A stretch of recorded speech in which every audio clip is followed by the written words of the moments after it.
Good morning friends, কেমন আছো তোমরা সকলে? আশা করছি সকলে খুব ভালো আছো। আমিও আস্তে আস্তে ইমপ্রুভ করছি, গলাটা শুনেই বুঝতে পারছো আশা করছি।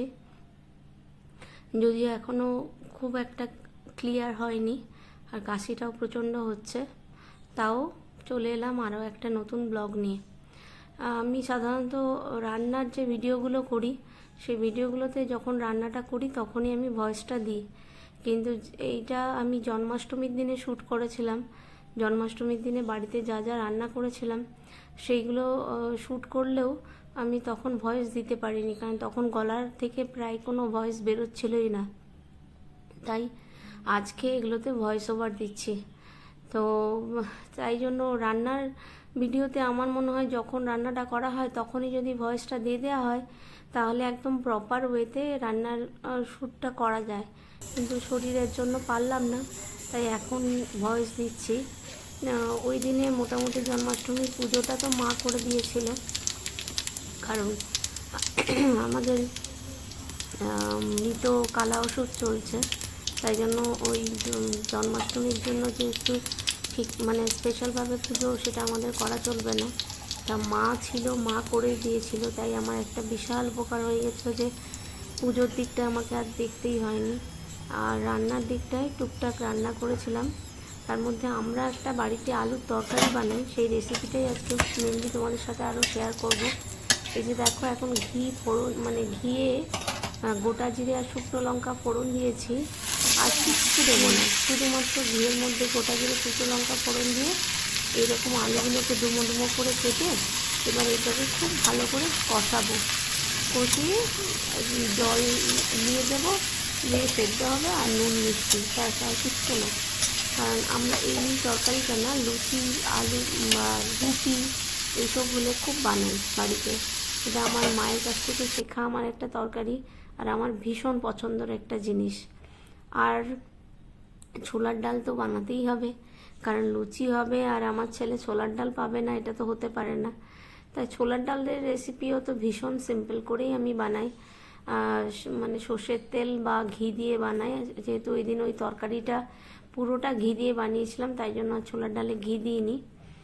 সর্ষের তেলের মধ্যে হিং ফোড়ন দিয়ে একটু গোটা জিরে আর শুকনো লঙ্কা ফোড়ন দিয়েছিলাম, দিয়ে একটুখানি ভালো করে ভাজা ভাজা হয়ে গেলে অল্প একটু আদা বাটা দিয়ে কষিয়ে তারপরে যে ছোলার ডালটা আমি নুন হলুদ দিয়ে সেদ্ধ করে রেখেছিলাম ওটা দিয়ে দিয়েছিলাম, ব্যাস, আর কিছুই না।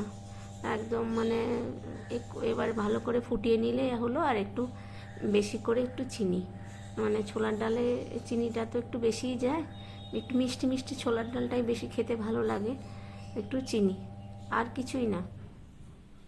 ছোলার ডাল রান্না করা মনে হয় ভীষণ ইজি একটা জিনিস, শুধু সেদ্ধ করতেই যা টাইম লাগে, বাকি আর ডাল বানাতে একদমই টাইম লাগে না। আর সেদিন যেহেতু শরীরটা খুবই খারাপ ছিল, আর একা হাতে ভিডিও করছিলাম, রান্নাও করছিলাম, তাই সব কিছু স্টেপ একদম প্রপার ওয়েতে দেখাতে আমি পারিনি, কারণ ভুলে যাচ্ছিলাম অ্যাকচুয়ালি যে ডালটা মানে ওই মশলাটা কষিয়ে সেটা আমি ডালের মধ্যে মিশিয়েছিলাম, সেটা আমি আর শ্যুট করতে ভুলে গেছিলাম। তো এখন আবার চিনিটা দিচ্ছিলাম, এখন সেটা যখন মনে পড়ছিল তখন ক্যামেরাটা অন করছিলাম। একা হাতে তো এমনি সময় কি শরীর ঠিক থাকলে না সব কিছু করে খুব একটা ফ্রিলি করা যায়, আর শরীরে একটা পেন থাকলে না কিছুতেই কিছু করা যায় না। আর সেদিন সত্যিকারের জ্বর তখন প্রচুর ছিল, তার মধ্যেই আমি রান্নাগুলো করছিলাম, তো ঠিক করে শ্যুটটা করা হয়নি। এই যে দেখো, তো এই আলুটা ভালো করে কষানো হয়ে গেছে, এতে এবার নুন দিয়ে দিলাম। নুন দিয়ে দেওয়ার পর এবার কিন্তু এতে এবার নুনটা ভালো করে মিশিয়ে নিয়ে জল দিয়ে দেব। আর তোমরা একবার ট্রাই করে দেখতে পারো এই আলুর তরকারিটা, মানে ভাতের সাথে না, অবশ্যই রুটি, পরোটা কিংবা লুচির সাথে, আমার মনে হয় খুব ভালো লাগবে। একদম সিম্পল, কিচ্ছু নেই, বাচ্চারাও খেতে পারবে। হ্যাঁ, বাচ্চারা খেলে এই শুকনো লঙ্কার ফোড়নটা একটু কম দিও, কিংবা ছিঁড়ে দিও না লঙ্কাটা, গোটা গোটা লঙ্কা দিয়ে দিও, তাহলে যখন নিজেরা খাবে ওই লঙ্কাটাকে একটু মেখে নিয়ে খেয়ে নিও। আর বাচ্চাদের কিন্তু তাহলে ঝালও লাগবে না, আর বেশ একটা টেস্টি খাবার হয়। তো এই যে জল দিয়ে দিলাম, এবার ওটা ফুটবে, ফুটে জাস্ট আর কিচ্ছু না, একটু অল্প একটু চিনি নামানোর আগে, আর কিচ্ছু লাগবে না। এতেই কিন্তু খেতে কিন্তু খুব টেস্টি হয়। আমরা এটা লুচি বানালে করি, মানে আমার ভীষণ ফেভারিট। আর ছোলার ডালটা তো বানাতেই হবে, যেহেতু ছেলের ভীষণ ফেভারিট, তো সেই জন্য ছোলার ডালটা বানাতেই হয়। এই হয়ে গেছে ছোলার ডাল রান্না করা, আলুর তরকারিও হচ্ছে। এবার বানিয়েছিলাম পনিরের তরকারি।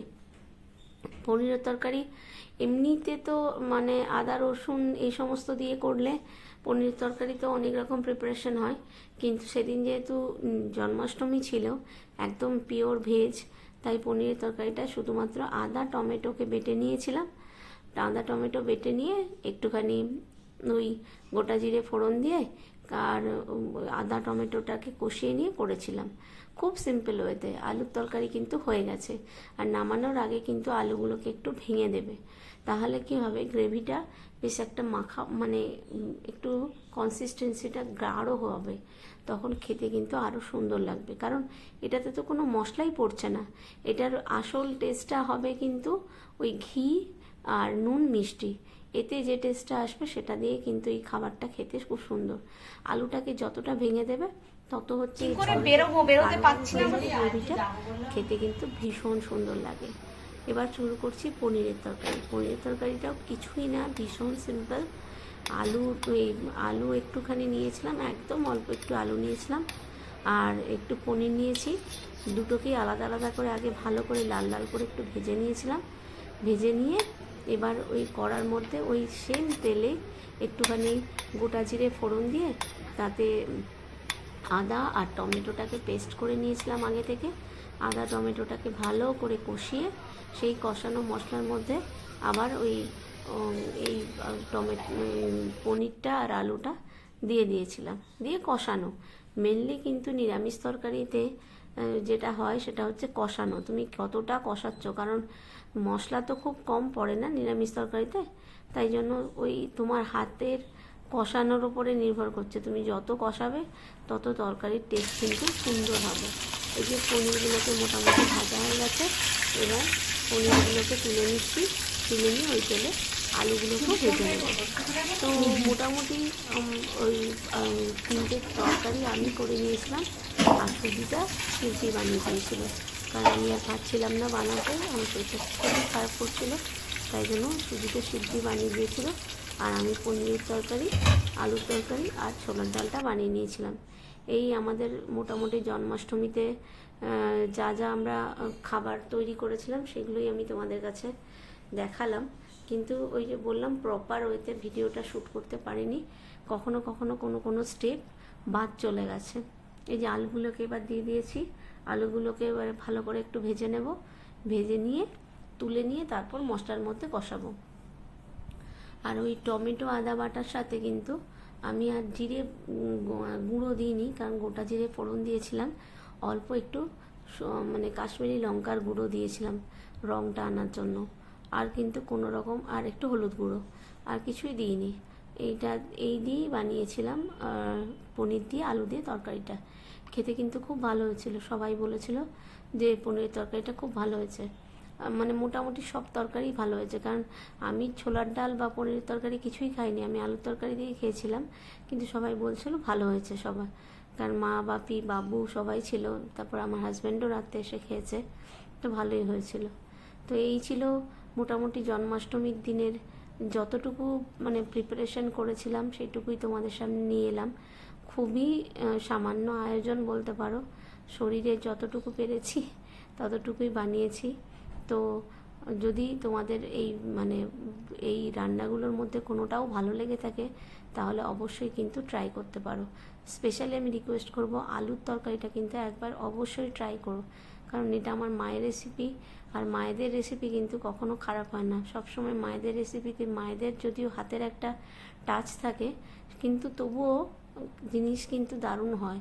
আমি তো মানে আমার মায়ের হাতের বোধহয় যে কোনো আলু সেদ্ধ মাখাও আমার ভীষণ ফেভারিট। এটা বোধহয় সব বাচ্চার ক্ষেত্রেই এই সেম জিনিসটা হয়, এটা আমার ছেলের ক্ষেত্রেও দেখেছি। আমি যেমন করেই যাই রান্না করে দিই, বলে খুব ভালো হয়েছে খেতে। এটা বোধহয় মা আর বাচ্চার মধ্যে এটা একটা আলাদা রকমের বন্ডিং থাকে, মানে রান্নার ক্ষেত্রে বলো বা যে কোনো ক্ষেত্রে।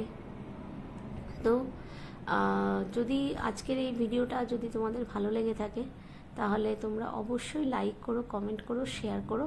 চ্যানেলটাকে কিন্তু যারা এখনও সাবস্ক্রাইব করোনি তারা প্লিজ চ্যানেলটাকে সাবস্ক্রাইব করে দিও। তোমাদের সাবস্ক্রিপশন, তোমাদের সাপোর্ট আমাকে এগিয়ে নিয়ে যেতে সাহায্য করবে। দেখো, এত শরীর খারাপের মধ্যেও যে ভিডিও বানাচ্ছি সেটাও কিন্তু এই তোমাদের জন্য, যে তোমরা ভিডিওগুলো যদি লাইক করো, তোমরা ভিডিওগুলো যদি শেয়ার করো, তাহলে আমার মানে এন্থুটা আরও বাড়বে, আরও আমি এনার্জি পাবো কাজগুলো করতে। তো তোমরা ভালো থেকো, সুস্থ থেকো। এখানে সমস্ত কিছু রান্নাবান্না কমপ্লিট হয়ে গেছে। তোমরা জন্মাষ্টমীতে কী কী রান্না করলে না করলে অবশ্যই কমেন্ট করে জানিও। আর দেখা হচ্ছে খুব তাড়াতাড়ি। ততক্ষণের জন্য টাটা, বাই।